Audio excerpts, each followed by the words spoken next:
بسم اللہ الرحمن الرحیم۔ السلام علیکم۔ جب میں حاملہ ہوئی تو شوہر کا رنگ فک ہو گیا۔ فوراً اسی رات مجھے وہ آبادی سے دور ایک کمرے میں لے گیا اور بولا پورے 9 ماہ تم نے یہیں رہنا ہے۔ اور جب آخری دن مجھے درد شروع ہوا تو فوراً ایک عورت اندر آئی اور میرا بچہ چھپاتی ہوئی باہر لے گئی۔ کچھ دیر بعد شوہر روتا ہوا اندر آیا اور بولا تم نے تو مردہ بچہ جنا تھا۔ مجھے بہت عجیب لگا۔ یوں دوسری بار جب میں حاملہ ہوئی تو شوہر کو کچھ نہ بتا کر اور چپکے سے گھر سے چلی گئی تھی۔ ایک دن ڈاکٹر سے چیک اپ کروانے آئی تو الٹرا ساؤنڈ کرتے ہوئے چیخ پڑی اور پھر تھوڑی ہی دیر بعد ڈاکٹرز کی پوری ٹیم نے مجھے زنجیر سے باندھ دیا اور بولے تمہارے پیٹ میں تو… شادی کی رات میں گھونگھٹ اوڑھ کر بیٹھی اپنے شوہر کا انتظار کر رہی تھی۔ تبھی دروازہ کھلا اور میرا شوہر کمرے میں داخل ہو گیا۔ اس کے قدموں کی چاپ میری طرف بڑھ رہی تھی۔ تب وہ آ کر رکا۔ میں منتظر رہی کہ مجھ سے کوئی بات چیت کرے گا، مگر وہ کچھ نہ بولا۔ مجھے بڑا عجیب سا محسوس ہوا۔ تب میں نے اپنا گھونگھٹ خود ہی پلٹ دیا، لیکن مجھے حیرت کا جھٹکا تب لگا جب میں نے کمرے کو خالی پایا۔ میرا دل ایک دم سے رک سا گیا تھا۔ میں خوف زدہ نظروں سے یہاں وہاں دیکھتی رہی۔ تبھی کمرے کا دروازہ دوبارہ کھلا اور میرا شوہر کمرے میں داخل ہو گیا۔ اس کی جیسے ہی مجھ پر نظر پڑی جلدی سے میرے قریب آیا اور بولا کیا بات ہے اسما، تم اتنی گھبرائی ہوئی کیوں لگ رہی ہو؟ میں بولی تھوڑی دیر پہلے کوئی کمرہ کھول کر داخل ہوا تھا، مگر جیسے ہی میں نے گھونگھٹ پلٹا تو کمرہ خالی تھا۔ جبران بڑا پریشان ہو گیا تھا۔ جبران میرے شوہر کا نام تھا۔ کچھ دیر تو وہ کچھ بولا ہی نہیں، پھر ہنسنے لگا اور بولا اسما، پہلے بھی کمرے میں ہی آیا تھا، تمہارے پاس بیٹھنے لگا تو یاد آیا کہ میں تو منہ دکھائی کا تحفہ باہر ہی بھول آیا ہوں، اس لیے جلدی سے باہر گیا تاکہ یہ لا سکوں۔ جبران نے انگوٹھی کی طرف اشارہ کیا۔ میں ایک دم پرسکون ہو گئی تھی۔ جبران نے وہ انگوٹھی میری انگلی میں پہنائی اور بولا کہ اسما تم آج بہت پیاری لگ رہی تھی۔ میں مسکرا دی۔ جبران اٹھ کر واش روم چلا گیا۔ جب وہ واپس لوٹ کر آیا تو بولا اسما میں تھکا ہوا ہوں، سونا چاہتا ہوں، تم بھی یہ بھاری بوجھ میرا مطلب لہنگا تبدیل کر کے آرام کر لو۔ میں نے سر ہلا دیا۔ صبح ہوئی تو میں نے باہر نکل کر گھر کا جائزہ لیا۔ میری اور جبران کی ارینج میرج ہوئی تھی۔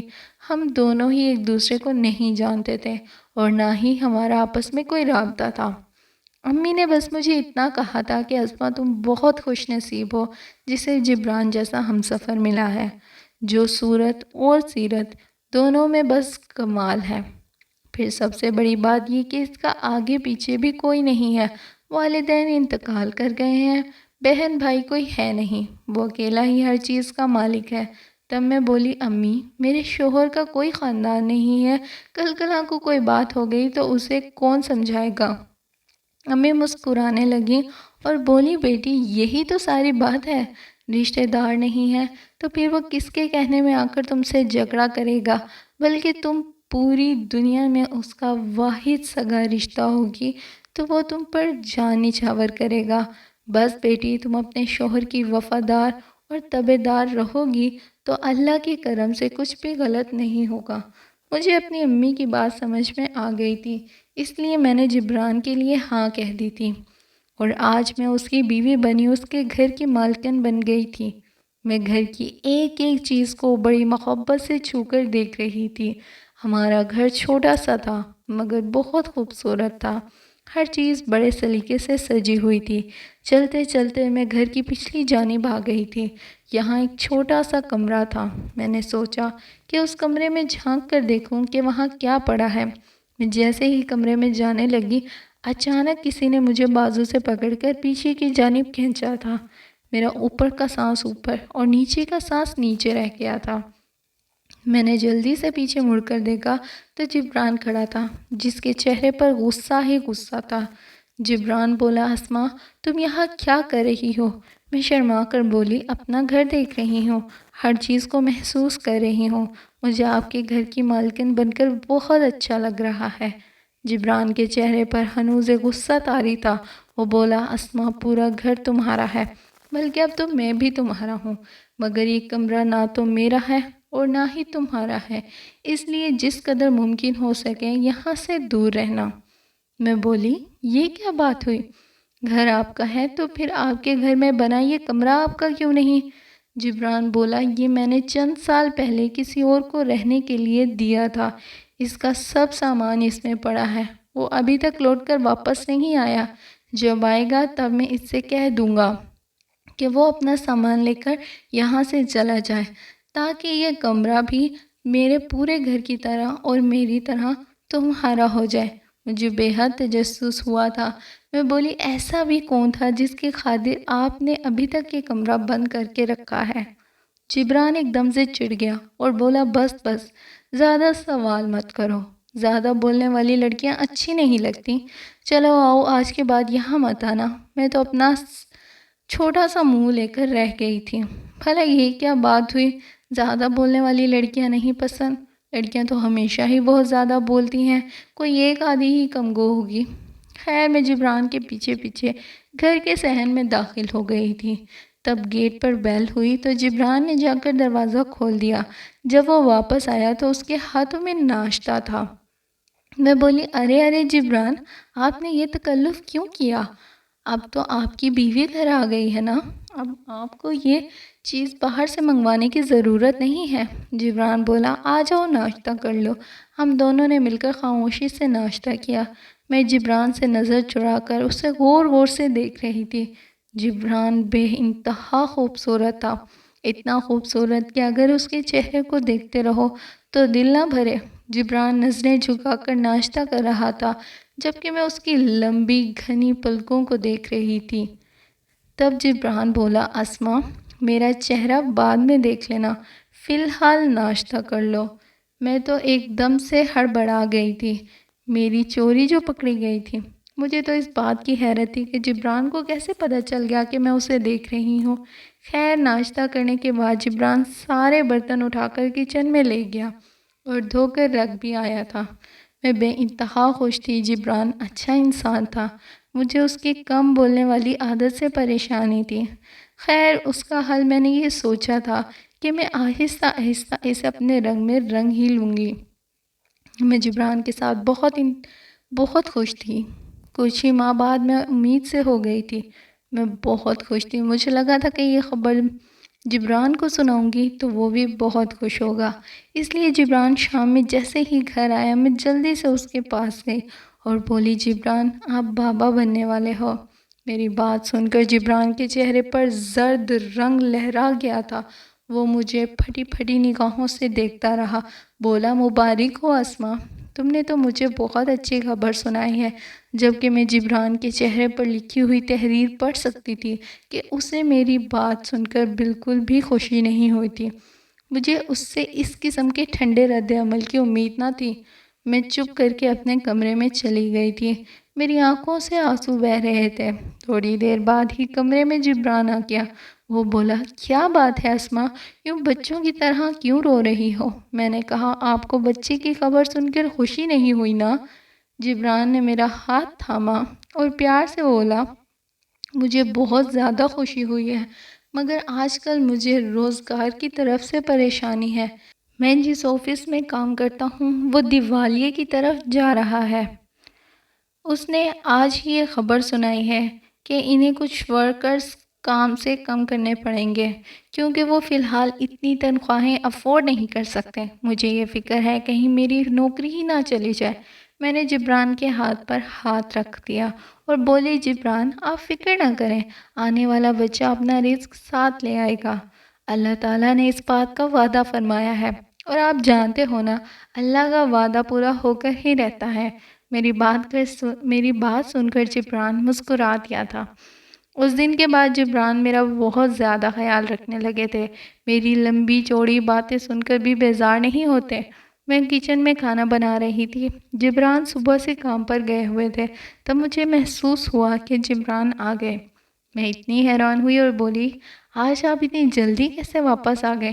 جیسے ہی پیچھے کی جانب مڑی، وہاں جبران تو کیا، جبران کا سایہ بھی نہیں تھا۔ مجھے اپنی حالت پر بے انتہا ہنسی آئی۔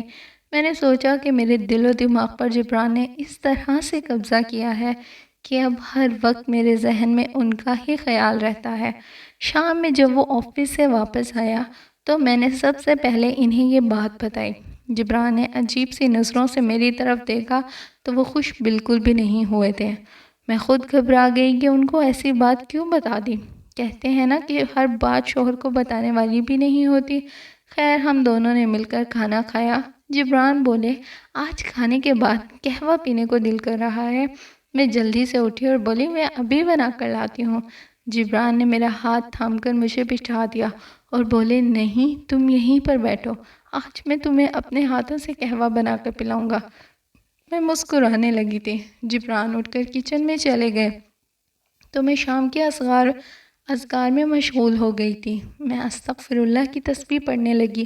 تھوڑی دیر بعد ہی جبران قہوہ لے کر آئے تو ہم باتیں کرتے کرتے قہوہ پینے لگے۔ مجھے نیند آ گئی تو میں سونے چلی گئی، جبکہ جبران ٹی وی دیکھنے پر مصروف ہو گئے۔ میں ایسی گہری نیند پہلے کبھی نہ سوئی تھی، کیونکہ پریگنینسی کی وجہ سے مجھے رات میں اٹھ کر باتھ روم جانا پڑتا تھا۔ صبح 4 بجے کے قریب میری آنکھ کھلی تو میں نے جلدی سے لیمپ جلایا اور باتھ روم چلی گئی۔ جب میں واپس آئی تو مجھے جبران نظر نہیں آیا۔ اس کے بستر کی سائڈ بھی سلوٹ کے بغیر پڑی تھی، جیسے وہ رات بھر کمرے میں آئے ہی نہ ہو۔ مجھے اس پر بے انتہا غصہ آیا کہ صبح آفس پہ جانا ہے لیکن ابھی تک خبریں لگا کر بیٹھے ہیں۔ میں نے سوچا کہ میں خود ہی جا کر انہیں بلا لاتی ہوں۔ جب میں کمرے سے باہر نکلی تو لاؤنج خالی پڑا تھا، ٹی وی بھی بند تھا۔ میں بے حد پریشان ہو گئی کہ آخر جبران رات کے اس پہر مجھے کچھ بتائے بغیر کہاں جا سکتے ہیں۔ میں صحن میں نکلی تو وہ بھی خالی پڑا تھا۔ میرا دل گھبرانے لگا۔ تبھی میری نظر گھر کی پچھلی جانب سے آتی روشنی پر پڑی۔ مجھے عجیب سی خوشی ہوئی تھی کہ شاید جبران کا مہمان واپس آ گیا ہے، جس کا سامان چند سالوں سے اس کے کمرے میں پڑا تھا۔ میں جلدی گھر کے پیچھے جانے لگی۔ میں کمرے کے باہر کھڑی تھی۔ اندر سے جبران کی آواز آ رہی تھی۔ وہ کچھ کہہ رہا تھا اور رو رہا تھا۔ میں بہت پریشان ہو گئی۔ جیسے ہی میں نے کمرے کی جانب قدم بڑھائے، اچانک ہی کمرے میں اندھیرا ہو گیا اور جبران باہر نکل آیا۔ وہ مجھے دیکھ کر بے انتہا غصے میں آ گیا تھا۔ اس نے میرا ہاتھ پکڑا اور تقریباً مجھے گھسیٹتا ہوا صحن کی جانب بڑھنے لگا۔ وہ غصے میں غرا رہا تھا۔ وہ بولا، اسما میں نے تمہیں منع کیا تھا نا، پھر تم نے میری بات کیوں نہ سنی؟ تم وہاں کیوں آئی تھی؟ بہت خوف زدہ ہو چکی تھی۔ بولی، جبران آپ کمرے میں نہیں تھے، مجھے آپ کی فکر ہو رہی تھی۔ کمرے سے باہر آئی تو آپ لاؤنج میں بھی نہیں تھے۔ اس کمرے سے آتی روشنی پر نگاہ پڑی تو سوچا آپ کا مہمان واپس آ گیا ہے، اس لیے وہاں آ گئی۔ جبران مجھے کمرے میں لے آیا تھا۔ وہ بولا، اسما اپنی حدود پہچانو، وہ کمرہ تمہاری حدود میں نہیں آتا۔ تم اس بات کو سمجھ کیوں نہیں لیتی؟ اس دن کے بعد میں نے کبھی اس کمرے کے بارے میں سوچا بھی نہیں تھا۔ دن گزرتے گئے اور میری ڈیلیوری کا وقت آن پہنچا۔ آج صبح سے میری طبیعت بہت خراب تھی، اس لیے میں نے جبران کو گھر میں روک رکھا تھا کہ کسی بھی وقت ہسپتال جانے کی ضرورت پڑ سکتی ہے۔ دوپہر میں آرام کرنے کو لیٹی تو میری طبیعت خراب ہونے لگی۔ میں جلدی سے بولی، جبران گاڑی نکالیں، میری طبیعت بگڑ رہی ہے۔ جبران جلدی سے کمرے سے باہر نکل گیا۔ میں درد سے تڑپنے لگی تھی۔ میں منتظر تھی کہ جبران کب کمرے میں آئے گا، مگر اسے تو باہر نکلے ہوئے بڑی دیر ہو چکی تھی، وہ ابھی تک نہیں آیا تھا۔ میری آنکھوں کے آگے اندھیرا چھانے لگا تھا جب جبران ایک عورت کے ساتھ کمرے میں داخل ہوا۔ وہ بولا، اسما یہ بہت سمجھدار دائی ہے، تمہارا کیس یہ کرے گی۔ میں بے یقینی سے جبران کو دیکھنے لگی۔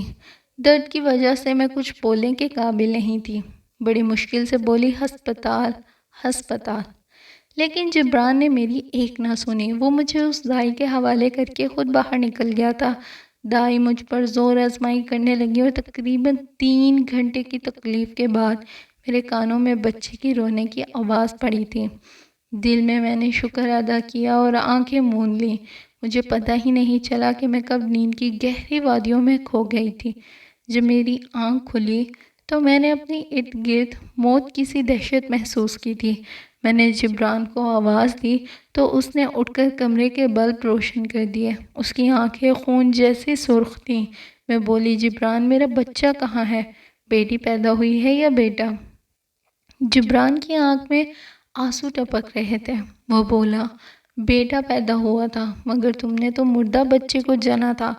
میں نے بے یقینی سے جبران کی طرف دیکھا اور بولی میں نے اپنے بچے کے رونے کی آواز اپنے کانوں سے سنی تھی۔ جبران بولا تم تو بے ہوش ہو گئی تھی، نیند میں سنی ہوگی آواز، کاش میں بھی تمہاری طرح اتنی پرسکون اور گہری نیند سو سکتا۔ میں چیخنے چلانے لگی اور بولی جبران میرا بچہ مجھے واپس لا دو، میرا بچہ کہاں ہے؟ جبران کی بات سن کر تو مجھ پر زمین و آسمان گر پڑے تھے۔ وہ بولا میں نے تو اپنے بچے کو کل دفنا دیا تھا۔ میں بولی کل؟ کیا مطلب تمہارا؟ جبران بولا تم کل سے سو رہی ہو، اپنے بچے کی جدائی کا غم میں تنہا سہ رہا ہوں۔ میں چیخ چیخ کر رونے لگی تھی۔ میں بولی جبران تم نے مجھ پر بہت بڑا ظلم کیا ہے، تم نے مجھے ایک دائی کے حوالے کر دیا، تم نے مجھ پر بہت بڑا ظلم کر دیا۔ اب میرا دم جبران کی موجودگی سے گھٹنے لگا تھا، اس کی شکل دیکھنے کو بھی دل نہیں کرتا تھا۔ کچھ ماہ گزرے تو میں پھر سے امید سے ہو گئی، حالانکہ اب تو میری خواہش بھی نہیں تھی۔ ایک دن میں صحن میں بیٹھی گہری سوچ میں گم تھی جب ایک پڑوسن گھر میں داخل ہو گئی۔ وہ عمر میں مجھ سے بڑی تھی، میرے سر پر پیار دے کر بولی بیٹا تمہارے بچے کا سن کر بہت دکھ ہوا، مجھے تو جب سے معلوم ہوا کہ تم امید سے ہو میں یہی دعا کرتی ہوں کہ اللہ اس بار تو جبران کو زندہ بچہ دے دے۔ پچھلی بیوی نے بھی 3 بچے پیدا کیے مگر تینوں مردہ تھے، حالانکہ اس کی بیوی رو رو کر کہتی تھی کہ جبران میں نے زندہ بچے کو جنم دیا تھا۔ میرا تو دم گھٹنے لگا تھا۔ میں بولی آنٹی جبران پہلے سے شادی شدہ ہے؟ وہ آنٹی ایک دم پریشان ہو گئی۔ وہ بولی بیٹی کیا تمہیں اس بات کا علم نہیں تھا؟ میں چپ چاپ آنٹی کو دیکھتی رہ گئی۔ وہ بیچاری بہت شرمندہ ہو گئی اور بولی فکر نہ کرو، اس بیوی کو تو جبران طلاق دے چکا ہے، اب تو وہ صرف تمہارا ہے۔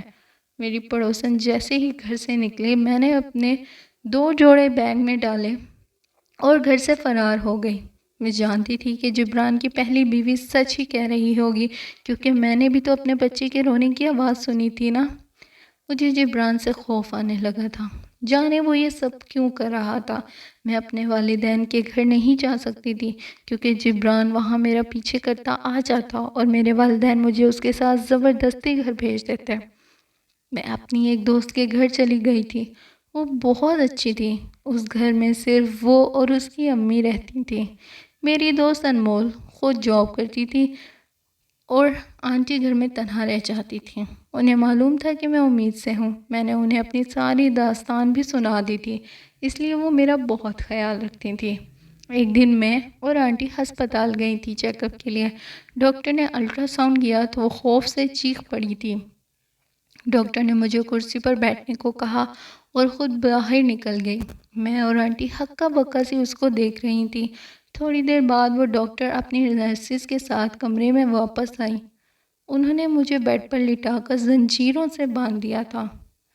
میں تو خوف سے تھر تھر کانپنے لگی تھی۔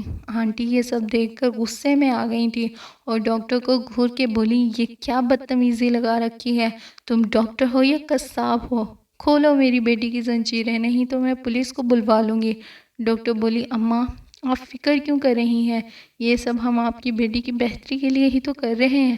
یہ دیکھیں اس کے پیٹ میں آدھا انسان کا بچہ ہے اور آدھا حیوان کا، یہ بچہ پیدا نہیں ہونا چاہیے، اگر پیدا ہو گیا تو ماں اپنی ممتا کے تحت اس کو پالنے لگے گی، مگر تب بہت تباہی مچ جائے گی۔ ہم اس بچے کو ختم کرنا چاہتے ہیں۔ اماں آپ ابارشن کے کاغذات پر سائن کر دیں۔ آنٹی بولی آپ میری بچی کو چھوڑ دیں ابھی اور اسی وقت، میں معلوم کرتی ہوں کہ کیا مسئلہ ہے۔ آنٹی مجھے اس اسپتال سے بڑی مشکل سے باہر نکلوا کر لائی تھی۔ میں نے آنٹی سے کہا کہ میں اپنے شوہر کے گھر جانا چاہتی ہوں، وہی بتائے گا کہ آخر کیا ماجرا ہے۔ ہم دونوں گھر چلی گئی تھیں، گھر خالی پڑا تھا۔ میں آنٹی کو گھر کے پیچھے لے گئی، میری حیرت کی انتہا نہ رہی۔ وہ کمرہ کھلا ہوا تھا، جبران بھی وہیں پر بیٹھا ہوا تھا۔ میں کمرے میں داخل ہو گئی، جبران مجھے دیکھ کر بہت خوف زدہ ہو گیا تھا۔ میں بولی جبران میرے پیٹ میں پلنے والا بچہ آدھا انسان ہے اور آدھا حیوان، اس کے پیچھے کیا راز ہے، مجھے وہ تم سے جاننا ہے۔ جبران رونے لگا اور بولا اسما میں ایک گناہ گار اور خطا کار انسان ہوں، میں اپنی جوانی کے دنوں میں بہت بڑا گناہ کر بیٹھا تھا۔ ہمارے گھر ایک عورت کام کرنے آتی تھی، کبھی کبھار اس کے ساتھ اس کی جوان بیٹی بھی آتی تھی۔ وہ بہت خوبصورت تھی، میں اس پر فدا ہو گیا تھا۔ میں نے اس سے کہا کہ میں تم سے شادی کرنا چاہتا ہوں۔ وہ بے انتہا خوش ہو گئی تھی، ہماری دوستی ہو گئی اور میں نے اس کی معصومیت کا فائدہ اٹھا لیا، جس کی وجہ سے وہ حاملہ ہو گئی۔ اس نے مجھ پر زور ڈالا کہ میں اسے رخصت کر کے گھر لے آؤں۔ میں نے صاف صاف انکار کر دیا۔ تب اس نے میری والدہ کو میری حقیقت بتا دی۔ تب میں نے سب کے سامنے اس کے منہ پر تھپڑ مار دیا تھا اور بولا، بڑی دنیا میں میرے لیے تم ہی رہ گئی تھی کیا؟ میں تو جوتا بھی برانڈ کا پہنتا ہوں، پھر تم جیسی کم ذات سے دوستی کیوں کرنے لگا؟ وہ روتی رہی اور اپنے گھر چلی گئی۔ پھر مجھے معلوم پڑا کہ اس نے ابورشن کروا لیا تھا۔ کچھ عرصے بعد میری شادی امی نے کر دی۔ میری پہلی اولاد ایسی ہی ہوئی تھی۔ اس نے 2 گھنٹے دنیا میں سانس لیا اور پھر چل بسا۔ میں اور امی بہت پریشان تھے۔ پیر صاحب کے پاس گئے تو وہ بولے، جبران، تم پر تمہاری کسی محبوبہ نے کالا جادو کیا ہے۔ یہ کالا جادو بہت زیادہ سخت ہے۔ یہ کئی ماہ چلے کاٹ کر کیا گیا ہے تاکہ تمہاری اولاد انسان اور حیوان کا مکسچر ہو۔ میں تمہارے لیے توڑ کر دیتا ہوں۔ میں بہت خوف زدہ تھا۔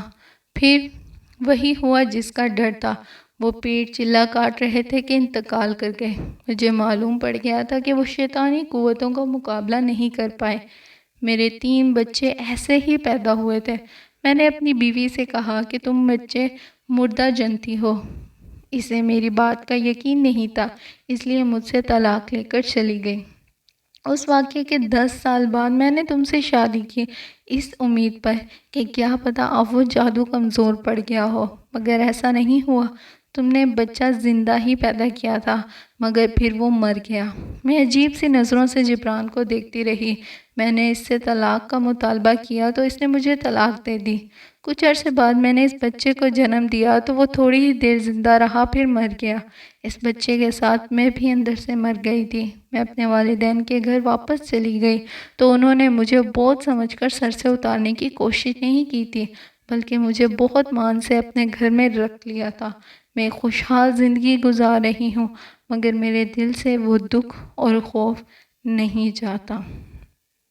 دوستوں، اگر آپ کو کہانیاں پسند آ رہی ہیں اور آپ ان میں انٹرسٹڈ ہیں تو پلیز میرے چینل کو سبسکرائب ضرور کیجیے گا، اپنی بہن کو سپورٹ کیجیے گا۔